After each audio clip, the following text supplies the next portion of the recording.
Tonight, state prosecutors are struggling to keep a boy in custody who is currently charged with plotting a mass shooting and bombing attack on a mall in Kelso. That's because a lot of the evidence the state plans to use in the case has not been turned over by federal officials yet, and prosecutors are working on a tight deadline. Fox 12's Ward Jollis joins us now in studio with the latest from Columbia County Court. Yeah, Pete Rio, legally the state can only hold this boy until July 17th before bringing him to trial. The problem, though, is just like you said, they still haven't been given the bulk of the evidence by the FBI. And without that evidence, they really don't have much of a case.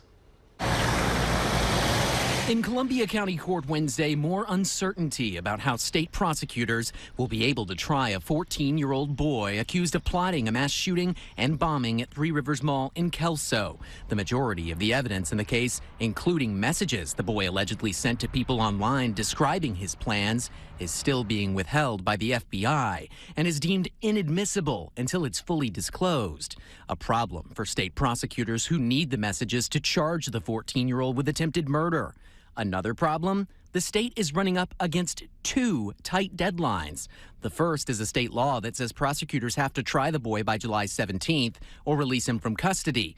The second deadline, set by a judge Wednesday, requires that the state determine what evidence they'll be using at trial by this coming Monday, June 30th, or else start discussing a release plan for the boy. Frustrated that he's still in custody. We want him out. We think that he should be out. Defense attorney Chris Haywood thinks the boy's release is overdue. He, too, is frustrated with the lack of usable evidence in the case and sees his client's detention as unreasonable. He claims the boy never meant to hurt anyone, has never shot a gun in his life, and that he instead was being coerced to send the attack plans by an online hate group known as 764. He's a kid, and he ended up in a dark place on the internet where people expressed some really awful ideas to him. Given the tight deadline, a judge Wednesday tentatively setting a trial date for July 8th. But given the majority of the evidence still isn't out there, Haywood finds it hard to believe that trial will begin as planned. Do you guys think that there's any possibility this is going to trial on the 8th? I think it's a low likelihood, but I can't really say. I can tell you if they give us the materials, we'll be ready to try it on the 8th.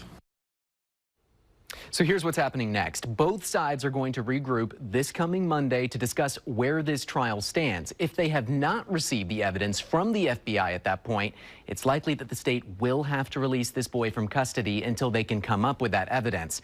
And given that the state believes he poses a danger to others if released, that is definitely not something they want to see happen.